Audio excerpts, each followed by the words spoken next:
This is the Daily Habit, and today's show is going to be extra special. World traveling free surfer and Maddox team rider Ricky Whitlock touches down. Also, pro surfer Will Tant and filmmaker Matt Katsolis are in the studio to talk about some very important causes. Plus, we've got musical performances from The Locust. All that, so much more, coming up next.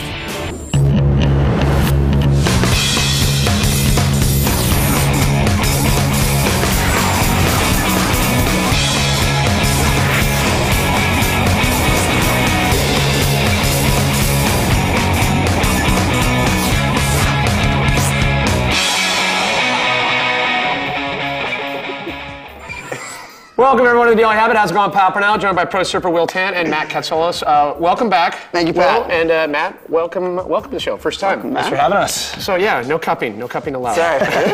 No, but I want to know, we're going to get into the kind of the background of the documentary. A lot of buzz surrounding it. It takes place down in Nicaragua, but the relationship, the background, how did you guys become, was it friends before you were business partners or working on a project together? Yeah, friends. We actually worked on a small project together about like 3 or 4 years ago, and this is like the big stepping stone to the big project. Yeah. So we grew up in Flagler Beach, Florida together, and both have a share of the love of the ocean and everything, so. There's a lot of talent from Florida. Yeah. Not just surfers, but cinematographers as well, right? Yeah. Okay. Cinematographers, So that's right. Yeah. He's a lensman, visionista. Yes. So it takes place down in Nicaragua. Right now, we'll get to some footage and then we'll come back and kind of there's a cool duality about this project. 29.5 seconds satisfaction, some choice waves. Here it is. Oh, great winds, carry the voice of Jah, so we may hear the song of beauty. I wanna hear that song, got to hear it, so I can sing that song, so the river will sparkle to the sea, St. Jerusalem.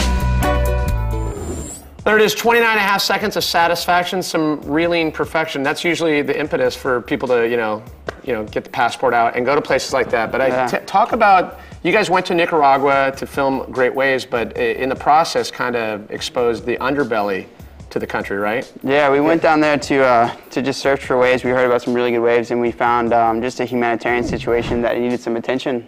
So we went to, it's actually a landfill where these over 1,500 people live. Live in the landfill. They live in there. They get their food from there. They rummage through all the trash. So there's kids, there's prostitution, there's drug addiction, there's everything in this one spot.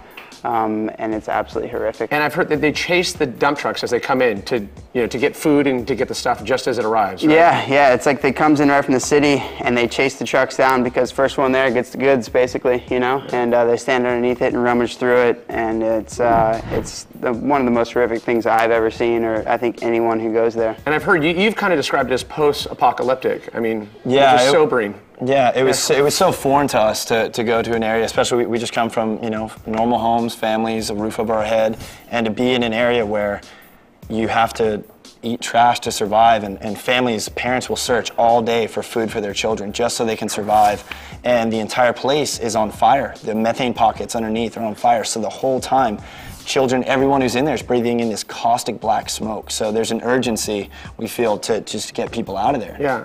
Well, I know obviously the documentary is going to open a lot of people's eyes to this, but I mean, is there hope for a place like this? It sounds... Yeah, I mean, we went down there about in March, and we went and my friend Bradigan came down there with the band, and we did a concert where they set up a concert in the trash dump. My friend's on stage playing songs, and all the families from the dump came out, and we just danced with them and hung out with the kids and talked to them, and the only thing we brought them was vitamins. Yeah. We didn't want to bring them too much, and we just kind of hung out with them and showed them that we cared, and then also the documentary, and then Matt knows of 2 organizations also. Yeah, so there's something you can do stateside here, but also if you want to go down there and be hands-on, right? Yeah, there's 2 options. If you really want to get involved and this is, you feel calling to it, you can go on to lovelightandmelody.org, and that's domestically if you want to volunteer your time, your treasure, your talent, whatever, there's a way you can help. And also manaproject.org offers a way that you can actually take a trip down there, get involved, meet the people, and affect change. Just let them know their love. Well, it's good to know there's a little silver lining, some optimism, which brings me to kind of shifting gears back stateside.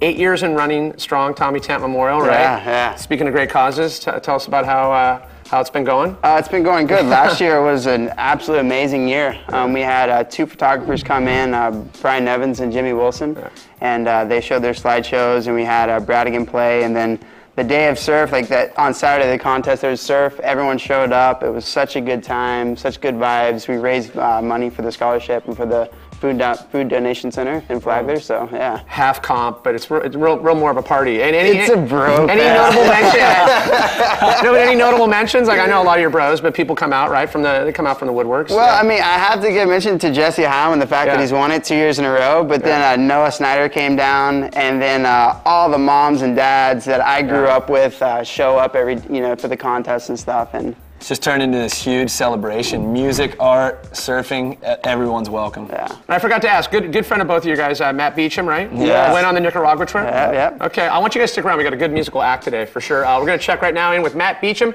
Reports from the Glue Network's benefit to fight human trafficking. Here it is. Before we wrap it up, I want to bring Will and Matt back on. We were talking about some cool projects, the dock and Tommy Tant Memorial.